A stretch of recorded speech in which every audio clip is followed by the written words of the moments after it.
Hello, everyone. Welcome to Kiki and Kibitz. It's me, Mary, and I am here tonight with my Monday Night Madness 90 Day Fiancé B90 Season 7, Episode 8, For Whom the Bell Tolls. If I was going to give this episode a grade, I would give it a solid C plus. Okay. We had another Brian pity party. Loren, that's just self-explanatory. Okay. Um, Poor Matilda and poor Sunny. That's all I have to say. And let's get right into it. We're gonna start off with the most boring couple. Hi, everybody. Thank you for joining me. Hi, Papillion Purple, Just Joe, Deidre, Menopausal Queen, Sherry, Sheila. Deidre, you give it a B, okay? I respect that. Um, Tiger Lily and Adnan. Now, you guys know how I feel about them. I could barely stay awake. Hi, Miracle. Thank you for joining me. Hi, Nathan. Thank you for joining me. Um, Papillion, I totally agree with you. Okay. Brian and Loren are the Mount Rushmore of creepy. Hells yeah. So Adnan and Tiger Lily, I could barely stay awake during their segments, but basically Tiger Lily has to leave. She's leaving Jordan. She's going back to the States. She's been there for a week. Um Sheila gives it a B plus. I'm still leaning towards the C plus. Okay. So she's packing. She's packing. She's getting ready to go back home. Okay, she misses her kids, but she knew she was going to be sad. And oh boy, was she sad. She was crying in his arms. She's like, baby, I don't want to leave you, even though I'll be happy to see my children. I miss my children. I don't want to leave you. I don't want to leave you. And, she's crying. Shay and Cruz, they're just happy that they got to go on this free trip. Okay. They got to tag along with Tiger Lily. They're all heading back to the airport. Tiger Lily sad. She's really, really sad. Okay. And it's like, whatever. Honestly, that's how I feel about these two. Like, whatever. So Adnan is going to be waiting for her. She's going to apply for his spousal visa, but we all know it could take a really long time for the spousal visa to come through. So he goes to drop her off at the airport. She's crying in his arms. She's like, I don't want to do this. I'm going to miss you. I'm going to love you. And she goes off. Right? Right, Amy? She didn't expect this. Or like, did she think that this whole fantasy was going to last forever? She has kids. So anyway, she goes off to go catch her flight. Adnan is standing there blowing her kisses. And who's in the background? As always, dear, his brother. I'm sorry. To me, the dude is like a boil. Everywhere you turn, he's there. Okay. So Tiger Lily is going back to the States. Adnan, has to wait to join her. And after each episode, she does an answer and question sesh. So I'm going to blow this up for you guys. And basically, someone said, I think people misunderstand Adnan's religion and beliefs and that he's not controlling you. To which she replies, exactly. Someone else asked her, why can't you see that you are in a toxic relationship? He controls you. You can do better. And she responds by saying, this question is toxic. Spread love, not hate. Someone asks her, does your family know about Adnan, like your kids and mom? And she says, of course, my children were FaceTiming with Adnan every day, even before we got married. So now, for those of you that are wondering where the heck the name Tiger Lily came from, she says, I'm half Japanese from my mother's side. My father's side is Austrian and Native American. Since I chose my children's names, when I made the decision to change mine, I decided to let my children pick my name. They loved the Peter Pan movie, and there was a character named Princess Tiger Lily who was Native American, and that's why they picked Tiger Lily. Yes, Amy, her kids were FaceTiming this dude. Yes. Okay. Now someone asked her, why don't you talk in your real voice? And she says, I do talk in my real voice. I have like 10 real voices. How boring. You have just one? I have a happy voice, a just woke up voice, a sleepy voice, a professional voice, a super excited voice, mom voice, and so many more. So someone asks, does Adnan do anything besides for work other than model? And she says he's a model and he owns several businesses. So she shows that she has been getting, you know, an outgoing of support from the fans, that it's not all, oh, Adnan is so controlling of you and blah blah blah. She someone asked, do you regret not having your kids at the wedding? And she says, as much as I wish my children could have been there for the special day, they know and I know they are getting an incredible new human for the rest of their lives. Finally, someone asked her, you clearly look like a Kardashian. Um, do you also make sure to be as dumb as them? And she says, I'm not quite sure why you think they're dumb. They are great for female empowerment. Kim K literally went from a social media influencer to $1 billion business owner. So I guess her one of her role models is Kim Kardashian. Do you see why I don't feel Tiger Lily at all? So next week, okay, we see her talking to Cruz. It's been 2 months after the wedding, and guess what? She's having problems with Adnan. He's being way too controlling. At one point, she said she was mad at him and she didn't take his calls, and the dude wound up in the hospital. Whoa. So, yeah, so we shall see what happens with these two.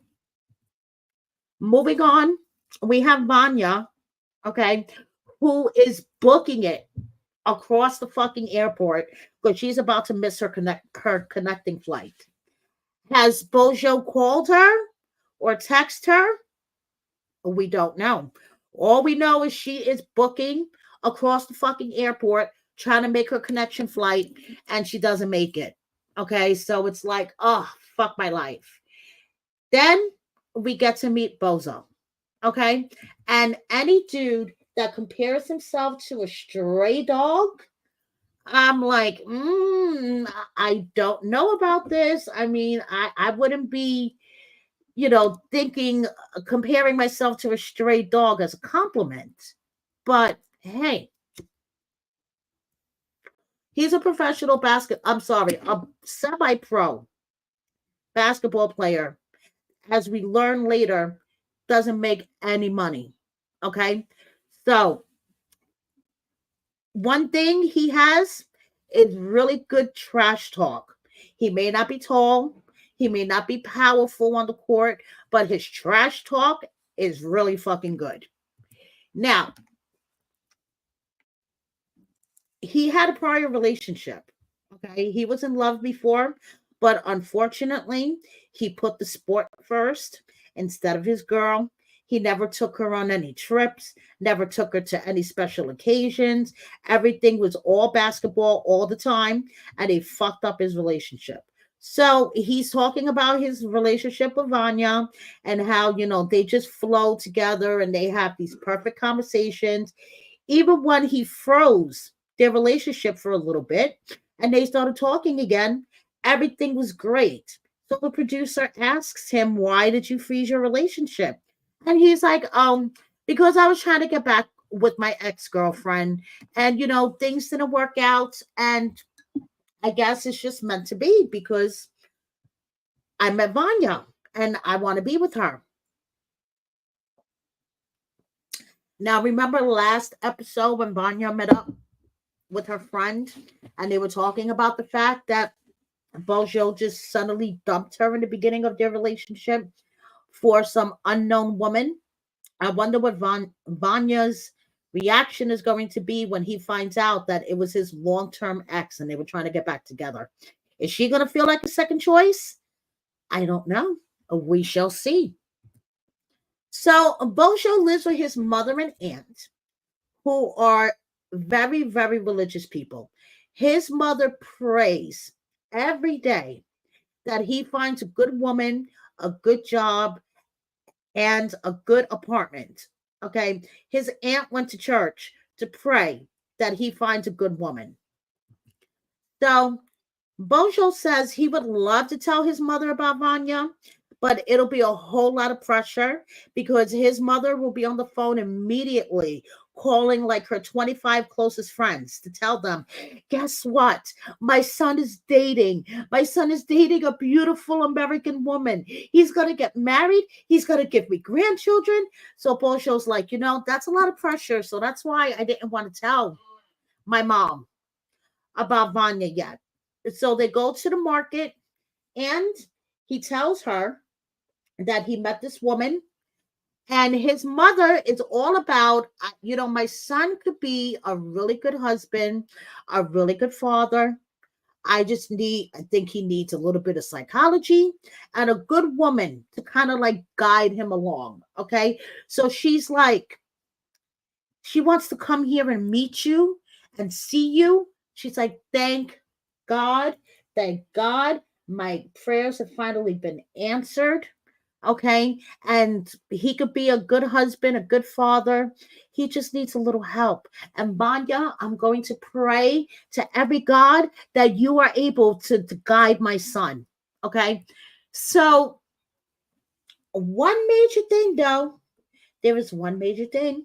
Mom asked him, listen, did you tell her that you don't have a job? And he's like, no. She knows I play basketball. And his mother is like, yeah, you play basketball, but this is like a recreational thing.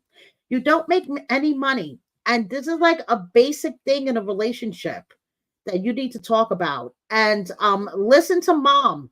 Mom knows best. Like she wants him to get married and have grandchildren, but she's like, my son, you can't start off this relationship on basically a lie. Like Vanya has no idea that he doesn't have a job. He makes no money and he lives at home. She knows that he lives at home with his mom and his aunts.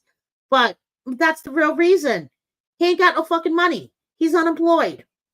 So anyway, we see, he says it makes him feel like less of a man.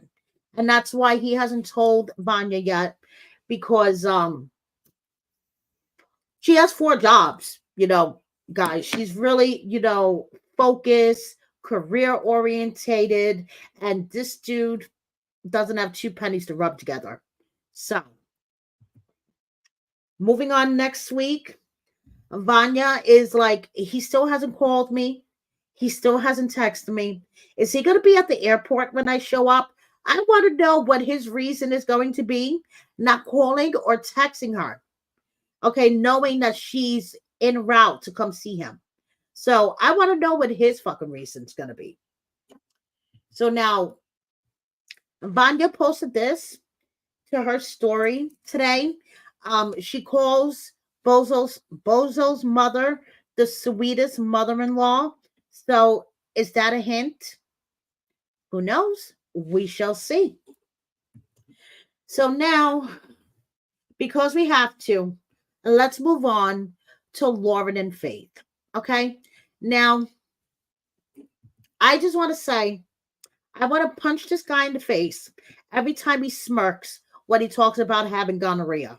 Okay? It's not fucking funny. Secondly, Faith is taking him to go see her family. Okay? And she was so excited to introduce Loren as her boyfriend. But now they're just going as good friends. Okay, they're just going as good friends. I don't blame her. He already prepaid for this trip. I would honestly, I would have fucking left him and went on my own. But I guess because he paid for the trip, she felt like she had to take him. So they're going to go see her family, and she's really excited. So now they're in the car, and this is where I'm just like, now, mind you, I watched these episodes on Sunday night with my 77-year old devoutly Catholic mother in law. Now, don't get me wrong. She loves a good trash reality TV show. She loves 90 Day Fiancé. Okay. She watched the season that Riley was on. She loved that season. She loved Riley. I mean, my mother in law could get into the trash TV. It's getting to the point that I'm embarrassed to watch 90 Day Fiancé with her. And this is a prime example why. So they start talking about going to the beach. And Loren's like, don't worry, my gonorrhea is not going to spread on the beach.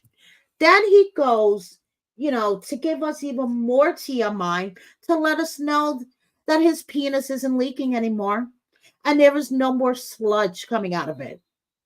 I'm sorry, you guys, if you're eating or drinking anything at the moment. Last night, I was attempting to have my little, 90 Day Fiancé snack. I had a soft pretzel with some great mustard to dip into it. And he starts talking about sludge coming out of his penis, and I didn't want my snack anymore. So thanks, Loren. You ruined my snack last night. My mother-in-law was fucking horrified. She was like, what is he talking about? Oh my goodness, they're talking about this on national TV. And I just wanted to crawl somewhere and just hide. Like, I don't know why I feel responsible for this. I'm not fucking Matt Sharp. I only cover the show. I mean, I'm not production. I don't edit. I don't put this shit up. But I was embarrassed to be in the room with my mother-in-law watching this. I had the corona face. Okay? I had the corona face. So, anyway, that's the face that Faith made when she found out. And now this was another little conversation that I wish my mother-in-law was not in the room for. Faith and Loren are both bottoms. Okay? Apparently, Loren doesn't use his penis in the bedroom. The look on my mother-in-law's face was fucking priceless. That's all I have to say. Now, Faith, she has a real good sense of humor. I like Faith. She was able to laugh. She was able to crack jokes. She's like, we're both bottoms, girl. Or we're gonna be waiting around for somebody to stick it in, and no one's gonna come and stick it in. What are we gonna do? Rub butts together? I mean, she was able to crack jokes about it. But I mean, seriously, Loren. Okay, now we know what the fuck your fetish is. You want to be done by a ladyboy. A ladyboy who has a feminine penis. Like, I cannot wrap my mind around all this. So anyway, they get to the hotel and he realizes that he's going to be sleeping in a separate room. Oh, yes, and you and your gonorrhea dick could go in a separate room. And the next morning, they meet up and he's trying to impress her. He's on his best behavior. He makes the bed, okay, for her. He's trying to, show her that he's not a total douchebag. Okay. So they're in the little shuttle to go to the boat so they could go to the island where Faith's family lives on. And she's like, I feel like I have like a little bit of 5 o'clock shadow, like right here and right here. Did you happen to bring a razor by any chance? And Loren's like, no. And she's like, well, I don't take hormones. So, the hair, the hair, comes back, whatever. Now we're having a conversation about his preference for his sex partners to have female penises. Okay, because a female penis is way different than a male penis. And a Faith is going to have to get on hormones eventually, but we're not going to tackle this right now. Okay, gonorrhea Dick is going to keep this to himself. Okay, because he fucked up with Faith and he has been friend zoned. So the least thing he should be doing right now is talking to her about his preference for a female penis. But of course, he will do anything to get Faith back. So he starts telling her, what if I save my money and I bought a house for you and your family? And I'm thinking in my head, but what, the $46 or probably the $22 that you have left in your wallet? Like, what money are you buying a fucking house? And he's like, I've done this research.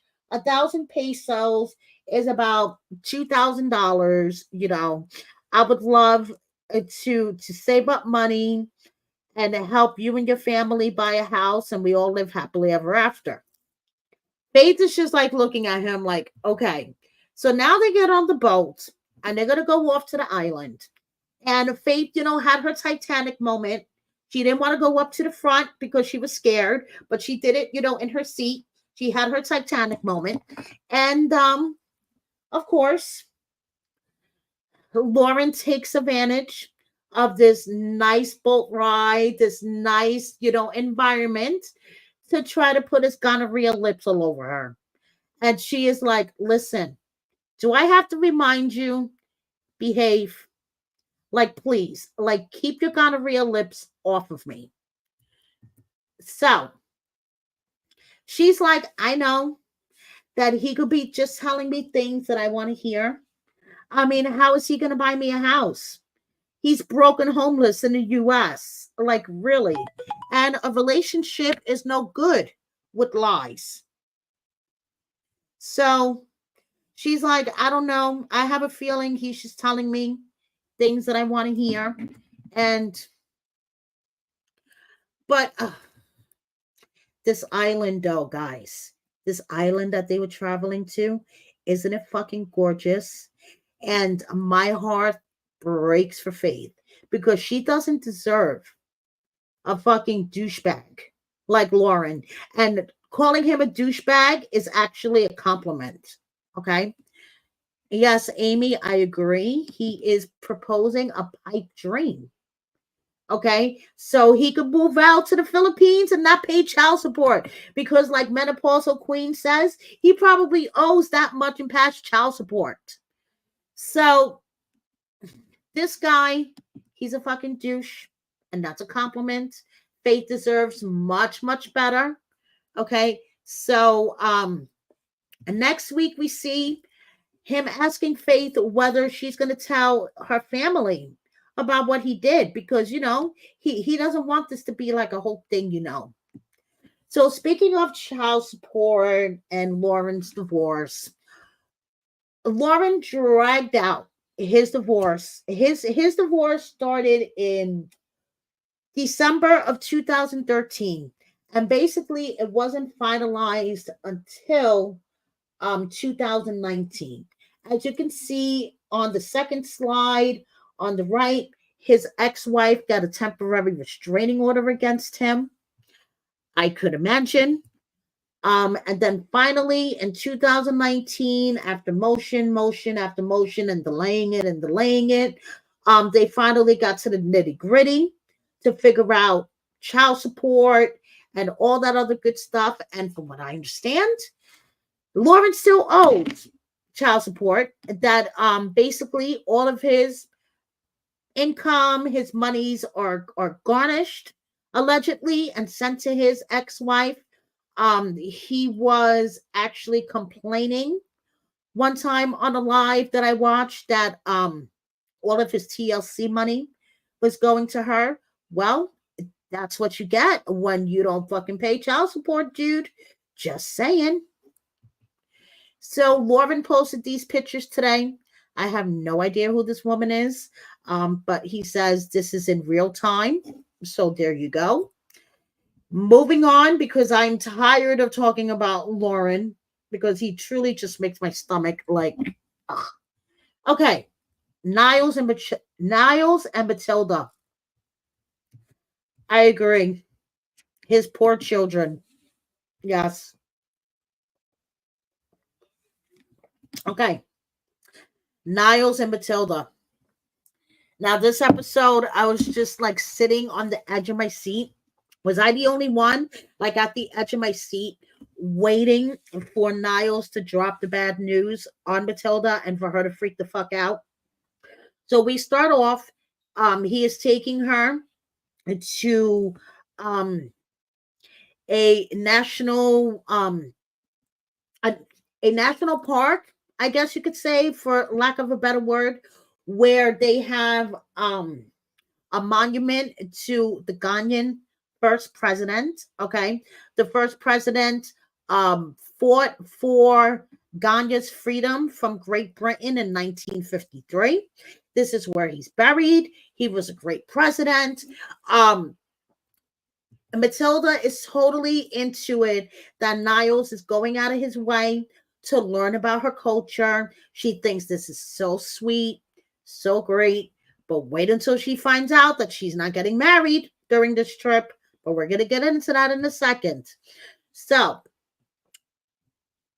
Niles asks her, "Have you read my 20 maxims?" And she's like, "No, not really." So they sit down and he starts reading his 20 maxims, which are basically the rules that he lives his life by.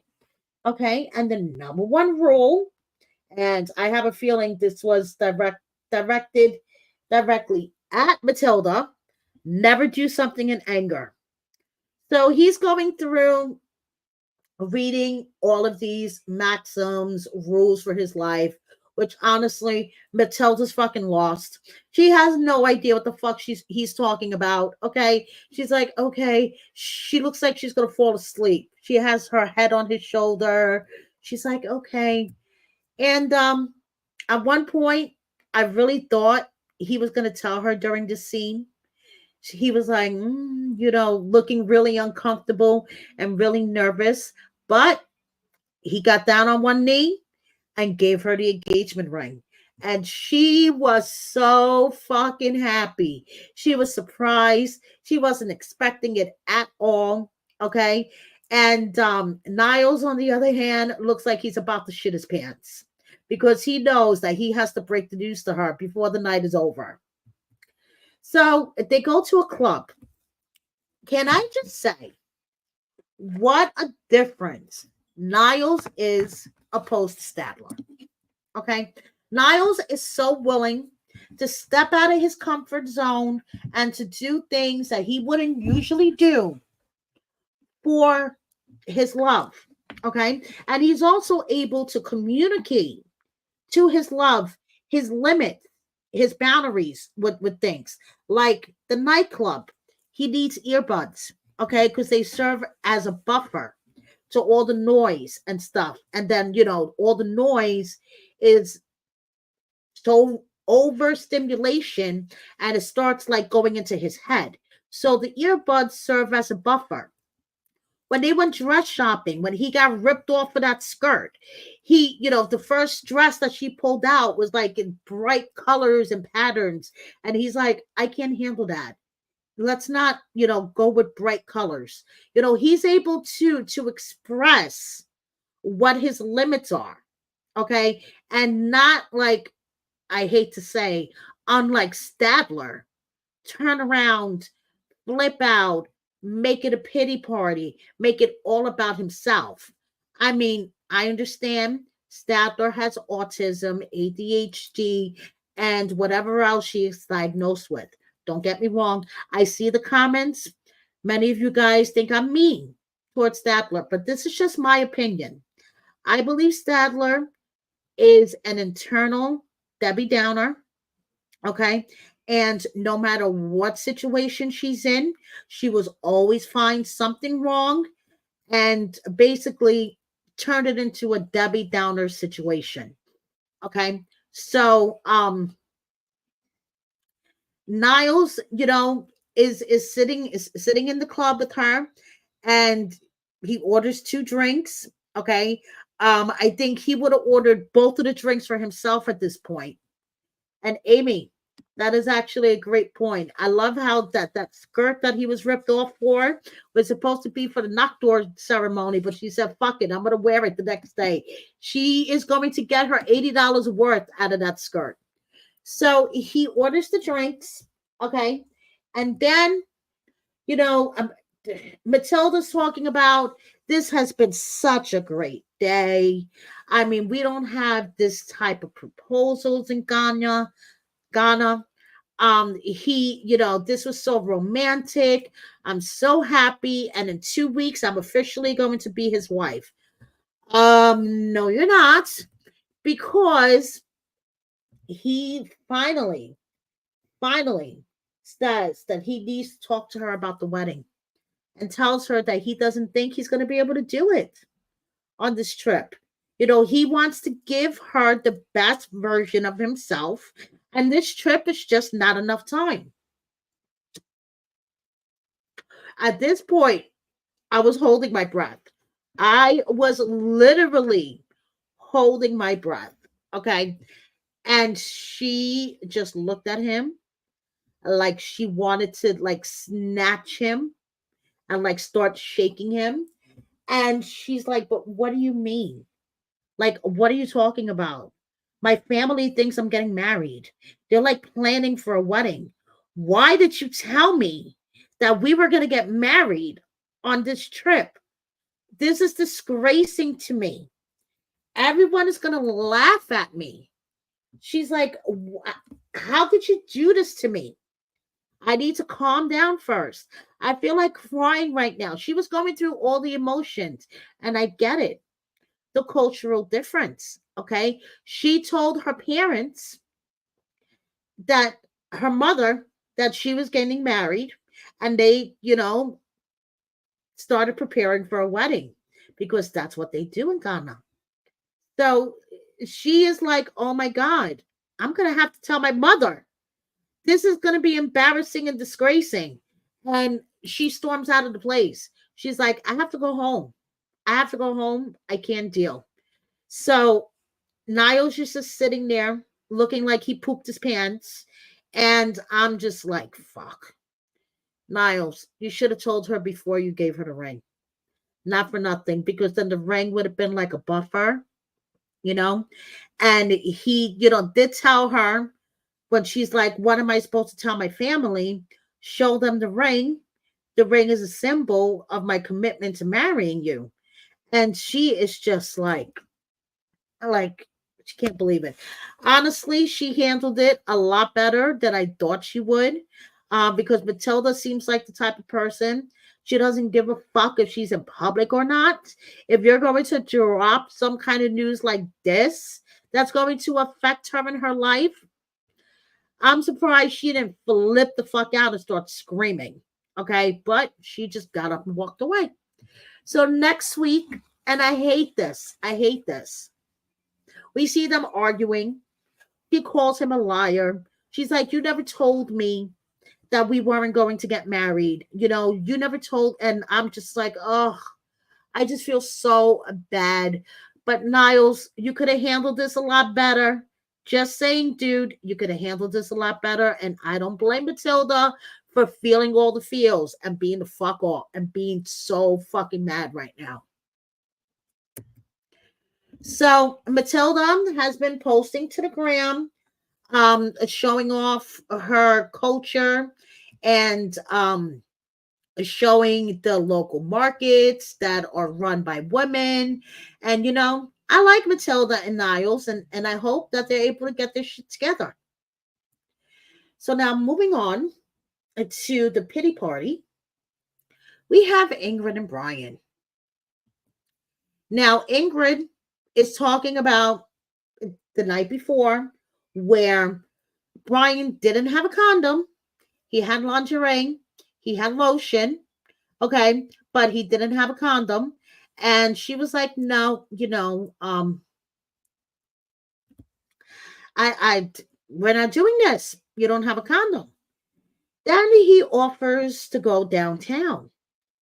And she's like, he didn't ask me if I would like him to go downtown. Like, is this something that you would prefer? No, he just automatically just tried to go downtown. And he was so eager that it was like, ugh, please. It was a turnoff. Okay. Thank you. Thank you, Natalie. Even a 15-year-old knows where to buy condoms. Thank you. So Brian is getting a haircut and a shave, because he needs to get all spiffied up. He's sad because he really thinks that Ingrid, turning him down was her way out. No, you were creepy, predatory AF. You didn't have a condom. So she said, fuck that. No, we could do this another night. You're going to be here for a little bit, right? So you could wait one more night until you have a condom, maybe. But, he just wanted his way. And he calls his sister. And this is where I'm like, are you fucking kidding me? Are you fucking kidding me? So Brian's 51 years old, 45, 43, depending on where you look, okay? But he needed to call his sister, who happens to be a lesbian. And his sister had to tell him, listen, Brian, oral sex for some women is a really, really intimate act. Okay? You have your face all up in there, and it's a lot more intimate for a woman than it is for a man. Because a man could get somebody to go downtown on him, basically, and it's not as an intimate of an act as it is for a woman. And his sister, who is a lesbian, says, I don't even go there with a woman until I'm sure that this is, somebody that I really want to be with. Okay. So she's like, listen, you have to ask instead of assuming, because you know what they say when you assume, you make an ass out of you and me. She didn't say that. I'm saying it. And she's like, you just got to take your time. You can't be a brute, a fucking Neanderthal. You just got to, chill out, Brian. Please chill out. And this is where I have my corona face again, because I'm like, okay, dude, you're 43, 45, 51, whatever. And it took your sister to tell you this. You have how many ex-wives, how many ex-fiancés, and your sister had to tell you that not all women like, a man going downtown on her the first week she meets him. Okay? That it's a really intimate act. And, there has to be more of a connection. Know her a little better. I mean, don't just automatically want to stick your face down there. So anyway, he and Ingrid meet up, and he tells Ingrid that he was wrong. He was wrong from the bottom of his heart. He was wrong. Okay. And that he, was afraid that the reason why she didn't want to be intimate with him is because she was turned off by the wheelchair. And she's like, no, it has nothing to do with that. Okay. So, and then she tells him, which I agree with you, Ingrid. He creates confusion in his head, because in his head, it's a eternal pity party. Pity me, Brian. I'm in a wheelchair. My ex-wife allegedly arranged for me to be shot because I was allegedly carrying on an affair. And, She wasn't happy about it. I was a drug dealer at the time. And, I got myself into some mess. So even though I put off creepy predator vibes, you know, you have to pity me. I'm in a wheelchair. Ingrid explains that going downtown is a very intimate act. Okay.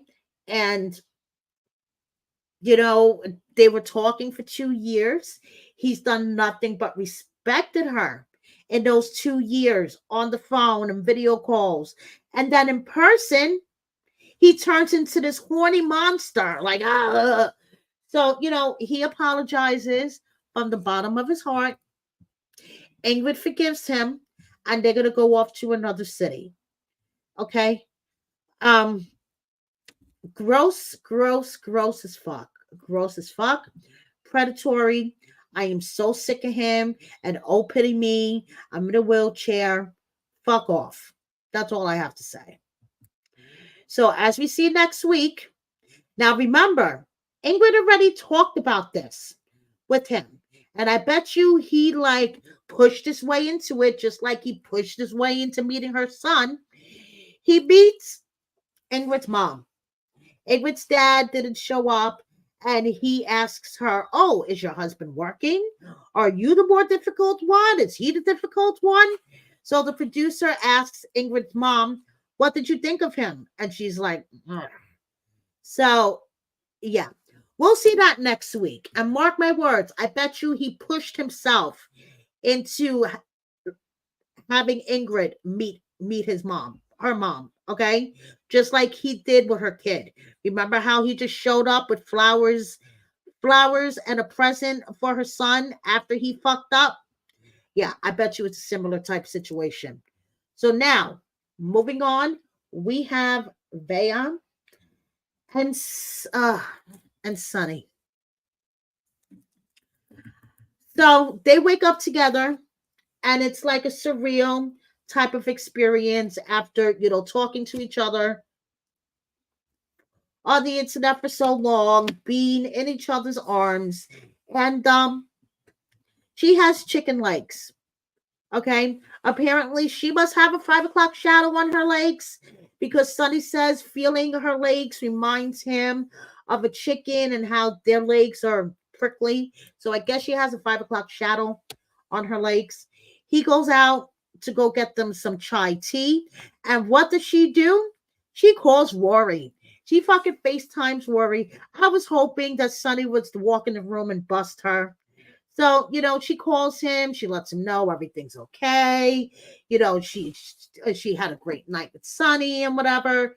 And she tells Rory that she kind of wishes that she didn't have to tell him that Rory was there. Well, maybe you shouldn't have taken Rory, then you wouldn't have to tell him that he's there. But I don't know, that's just me. So Sunny, on the other hand, and my heart was breaking because I knew that this was going to be the episode that he found out that Rory is there. So he's talking about how he's doing all these things, try to be the perfect man. He doesn't want to grab her hand too much. He doesn't want to kiss her, hug her, for her to be uncomfortable and be like, "Oh, why is this guy doing these things?" He's trying to be really sensitive and compassionate to her. And he sets up this whole gondola ride, which I loved. Okay, so sweet. So sets up a gondola ride. They're kissing. She's like, "Oh, I love this. This is so romantic." Okay. And she's like, "I wish that I could just live in this fantasy forever and just not tell him. I just don't want to ruin," which, by the way, she said run, not ruin. "I don't want to ruin, this magical time that I'm having." Well, maybe you should not have brought Rory. You have a whole friend group from what we've seen, and I'm sure you have even more friends off screen. You couldn't find somebody else to go with you? It had to be Rory, who is a shit stirrer to begin with, because the reason why Sunny doesn't like him, do we remember this? He was trolling Sunny on his social media. Okay. So, of course, Sunny doesn't like the dude. He's like, fuck off. So now, as SpongeBob SquarePants, 2 hours later, fuck off, Veah. You fucking brought your ex to Durban. Fuck off. And he is flipping the fuck out. Okay. So during a break in filming, Veah was sitting there, texting. Why are you fucking texting Rory when you're sitting right next to Sunny?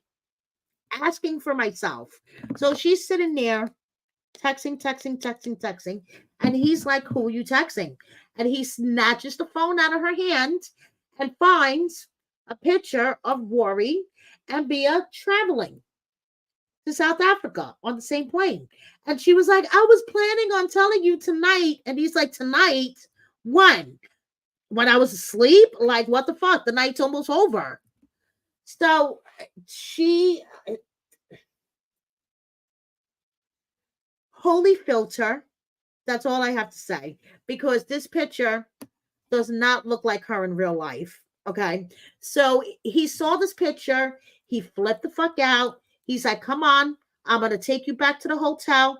I'm not going to leave you here because I am not a asshole like you are. I was like, oh shit. Yeah, tell her. So his thing is, okay, it's not about the feelings between you and Rory. Okay. You can insist up and down, left and right, sea to shining sea, that you don't have feelings for this guy. But why didn't you tell me? Why weren't you honest with me? Why did you lie to me and keep this shit from me? And his heart is broken. His heart is broken because he's like, we already have trust issues. Okay. And you're going to go and fucking do this. How do I know that you're not capable of doing something even more nefarious? Like, this isn't fucking nefarious to begin with. Shady, nefarious, fucked up, every fucking adjective you could think of. But listen, not for nothing, I agree with Sunny. Okay, if she was able to pull this off, she could probably be able to pull off cheating on him right in front of his face, and he wouldn't even realize it. Like, do a Gino and Jasmine allegedly gay bestie type shit. I mean, Sunny's heart is fucking broken. He has been trying to do everything, okay, to prove himself to Veah so she could be comfortable. And yeah,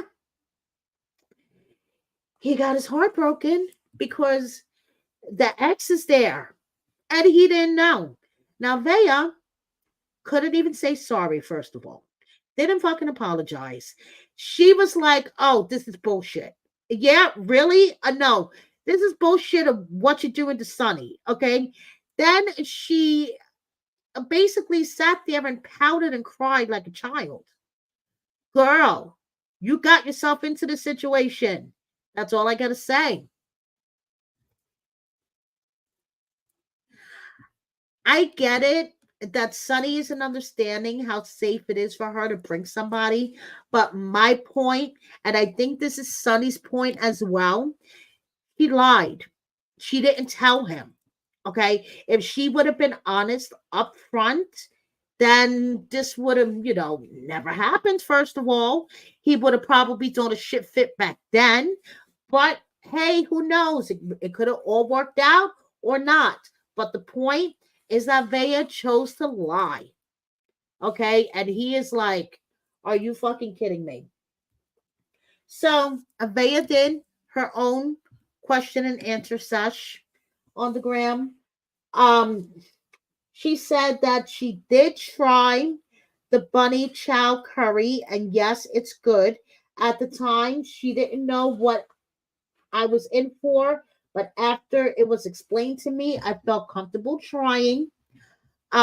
She normally doesn't cook, but as for her relationship status, you have to stay tuned and watch. Okay. Now, And someone else asked her, did Rory and Sunny meet and get along? And she says, I don't know. Do you think that's what happens? Well, why do I have a feeling that's what happens? I'll explain that to you in a minute. So someone else asked her, how is your health doing? I know you said when you felt better, you will make a video. So she said, try to keep it short. I came home from South Africa. A couple of months later, started getting sick. Went to doctor after doctor. No one could figure out I was getting worse. Got to the point where I became bedridden, hurt to swallow. I was hospitalized a few times and kept for a few days. I started to lose a lot of weight, and now I'm 90 pounds and still trying to figure it out. But finally, seeing the right doctors, I have my good days and bad days. Now, why do I think that she and Sunny work things out, and maybe Rory and everybody else, and they're all one big happy family? Well, um, she still calls him Sunny Bunny, okay, Sunny Honey. And by the way, if you were curious, Rory was staying in a completely different hotel. But on their social media, Sunny and Veah, they're all like still cutesy with each other, which leads me to believe that they might have worked things out. Because if I was Sunny and this chick did that to me, I wouldn't be cutesy with her on social media. I would actually fucking block her. Okay. I don't care that we were going on the show together. That bitch would have been blocked. I would not be cutesy with her on social media unless things worked out between them. Now, remember when Veah talked about her brother, and that is one of her main reasons why her and Rory are so connected, because Rory was there for her during a really tragic time in her life. I have details about what happened to Veah's brother. So if you guys haven't checked out this Oy Vey, please do. Now, unfortunately, next week, okay, Victoria breaks down in tears, guys. She's fucking crying because she is so worried about Chidi, because Chidi still loves Renee. Okay. And it's like a part of him cannot let her go. But Victoria is like, I know Chidi needs love. Chidi deserves love, but I just don't think that that she's the right person for him. And she's like all emotional and choked up. So next week, we shall see. Okay. Renee and Chidi apparently are going to be on next week's episode. All I have to say is Brian and Loren both belong in the same douchebag club. Loren, a douchebag, is a compliment. I can't think of a stronger, nastier adjective at the moment to give him. I will come up with one, but we shall see what happens next week. Thank you so much, guys, for watching me. Please subscribe if you don't already. Hit that like button. Share my video with a friend or 10. Thank you, all you guys in the chat. I love you so much. And see you tomorrow for my 90-Day Fiancé The Other Way recap. Thank you so much, guys. Have a good night. Bye.